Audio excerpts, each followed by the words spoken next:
So, hello, my dear friends. Welcome you all to the most expected questions by Agrick Academy, and we are doing the series for IFFCO AGT Mains, CCI Junior Commercial Executive, as well as AFO Mains. So, we know that in mains, the difficulty level is quite high in the questions, and we will discuss those questions from that difficulty level only. Okay. So we are new channel, we are not selling any courses or not promoting anything. We are just ensuring that the best content reaches out to you.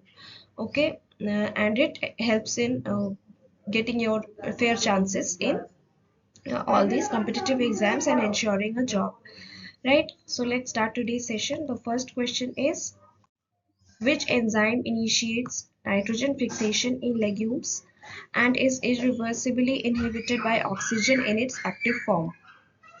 Nitrate reductase, nitrogenase, glutamine synthetase, hydrogenase. Okay, so the right option for this question is nitrogenase. So this is a very oxygen susceptible enzyme, right? So leg hemoglobin, have you heard about it? Leg hemoglobin is present in the root nodules of legumes. Okay, root nodules of legumes, and what is its function? Its function is to stop active oxygen from reaching here, because oxygen will inhibit this enzyme. Okay, and another function of this is to reach this O2 to the nitrogen fixing bacteria.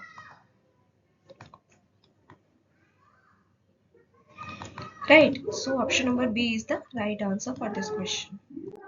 Now the next question is, the advantage of using male sterile lines in hybrid seed production is to improve heterosis, avoid self-pollination, increase seed viability, enhance nutrient uptake. So we know that male sterile lines are used in hybrid seed production because the manual emasculation is not possible. Okay, to ensure cross-pollination, we need to have a male sterile line that will produce pollens that are non-viable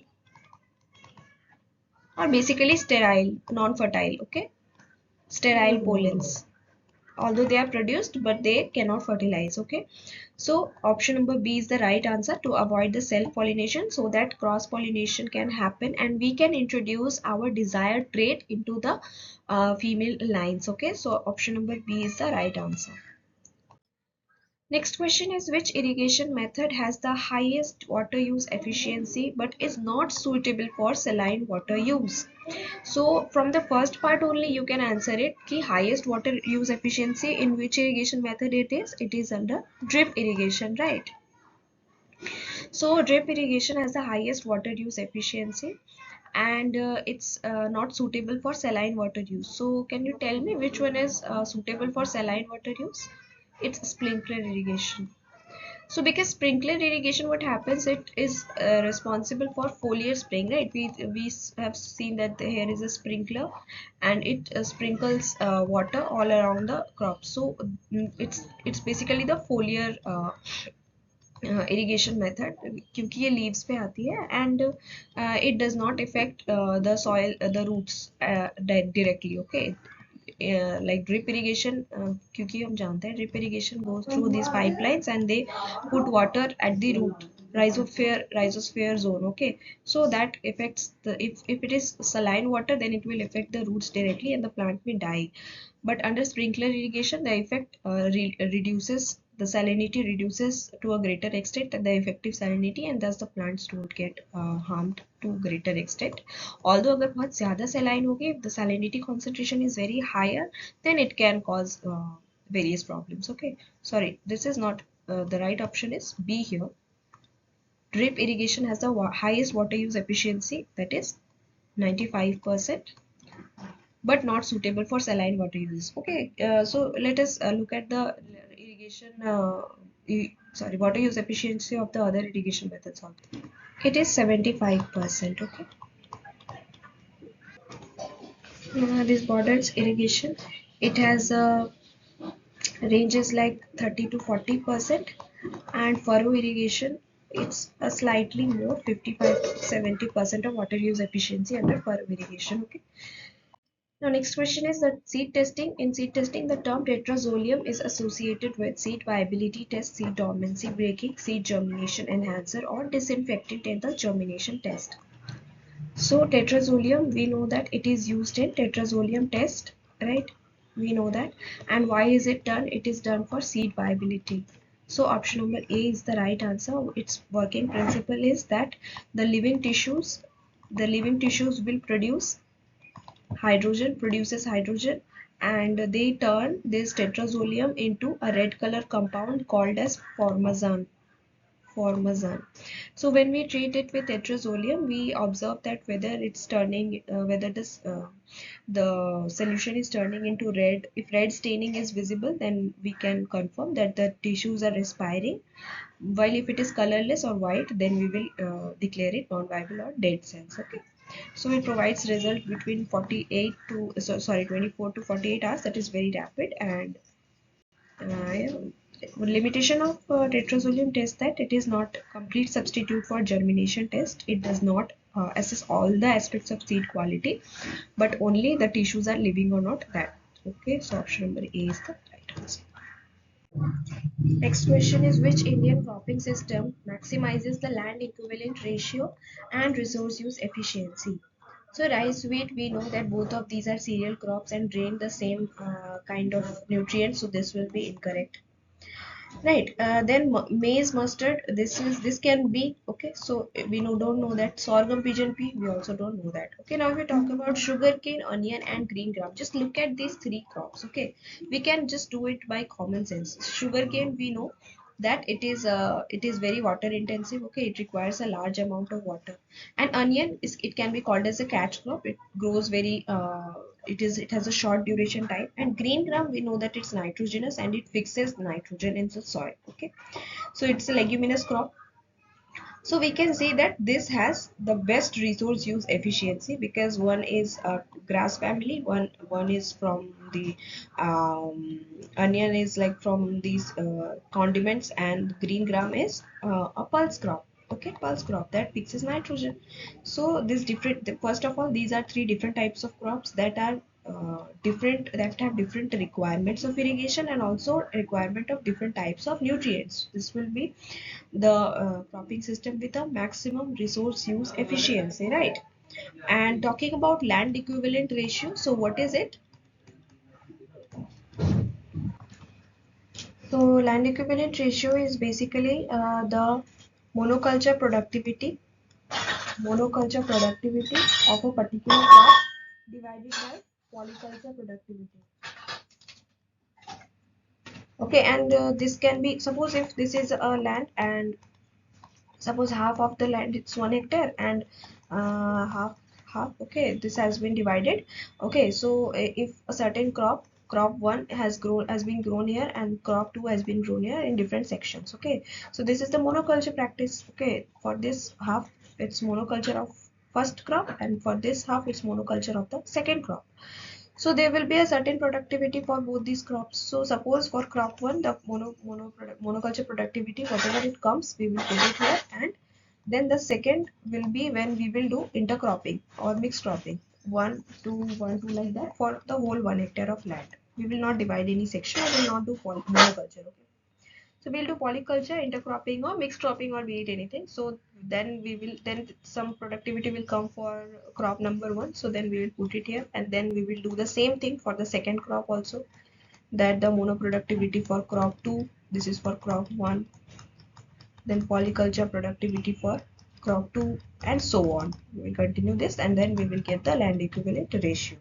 So the land equivalent ratio will be maximum in this case. Okay, option number D. Now next question is, which growth regulator is used for inducing male sterility in hybrid seed production of rice and wheat? The right answer for this is gibberellic acid. Okay, it induces male sterility. So what happens is, in hybrid rice and wheat, hybrid rice and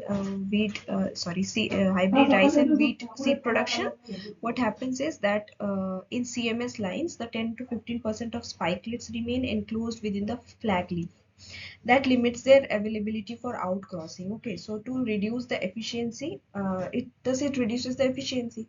So to mitigate that issue, GA3 is commonly applied. Right. So what happens in the CMS line, 10 to 15% of spikelets remain closed, okay, and which reduces their outcrossing ability. And we know that we need this crossings for hybrid seed production. So we apply GA3 for this thing. So okay, so this will induce the male sterility. Option number C is the right answer. Which statistical method is most suitable for estimating heritability in broad sense from replicated trials? So this is the statistical question from statistics section. Okay, so the right answer for this is ANOVA.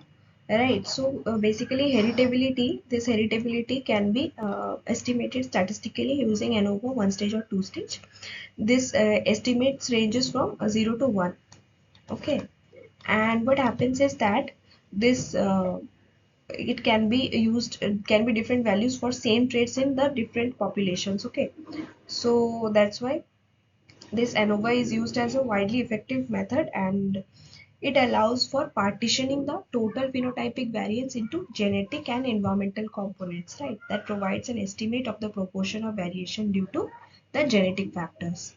So अगर मोटा मोटा अगर हम समझ लें तो ANOVA what it does, it allows the partitioning of the total phenotypic variation into two parts. Genetic, it can be genetic, it can be environmental, right? So from ANOVA we can estimate the proportion of variation that is due to the genetic factors. Okay, so it is a statistical test that measures the significant difference between the means of two or more groups. Okay, means of two or more groups, the difference, right? Significant difference. It finds the significant difference between means of two or more groups, that is the ANOVA. So option number A is the right answer. Next question is, which form of nitrogen is most prone to leaching in light soils? So I think we have done this already. Nitrate, it is the most susceptible to leaching conditions. Okay, so option number C is the right answer. The economic threshold level for Helicoverpa armigera in chickpea. It's 1 larva per meter of row. Okay, so this is the economic threshold level of Helicoverpa armigera in chickpea, right? It's gram pod borer. If you don't know the common name, it's gram pod borer. 1 larva per meter of row. Option number A. Which pesticide has systemic action and belongs to the neonicotinoid group? This is a very important question. Okay, imidacloprid, chlorpyrifos, carbaryl, malathion. So I'll tell you just, malathion is an organophosphate. Okay, it is a group of insecticide. Malathion is organophosphate. It's man-made insecticide, and we know that all organophosphates work on acetylcholine sterols. Acetylcholine sterols. On this enzyme they act upon. Okay, and it is inhibits this enzyme, and it's becomes poisonous for the insects, right? And if you talk about carbaryl, it is carbamate group. Now this also works on acetylcholine sterase. So same enzyme it acts upon, but what is the main difference? That carbamates, they reversibly bind. Okay, so they have a temporary action. They reversibly bind to the enzyme, but organophosphates irreversibly bind. Okay, organophosphate irreversibly bind to the acetylcholine sterase, that leads to a more prolonged and severe inhibition. Okay, so this irreversibly and this is reversibly, so इसका थोड़ा सा severity कम होती है. Then if we talk about chlorpyrifos, again it is an organophosphate. Imidacloprid, it's a neonicotinoid, right? It's a neonicotinoid, and what neonicotinoids do, they act on the central nervous system of insects and kills them. Okay, so yeah, option number A will be the right answer. If we talk about systemic action also, imidacloprid is systemic, okay, and rest of these are not. So option number A is the right answer. Then the technique used for transferring only a few genes from plants to another plants without disturbing the entire genome, it's backcross breeding. Okay. So without disturbing the entire genome, only few gene transfer is done by backcrossing. Suppose these are the parents and this is the F1. Okay, so it will be, suppose this is the female and this is the male, and this will again be crossed with this. Okay, so rest of the genome remained same, but only a few desirable genes will be crossed between these two, because this is a parent plant. Okay, so back cross breeding, option number C is the right answer. Okay, so that's all for today's session. We will see you all guys in the next session, and we'll discuss some more useful questions there. Okay, till then keep revising. Thank you.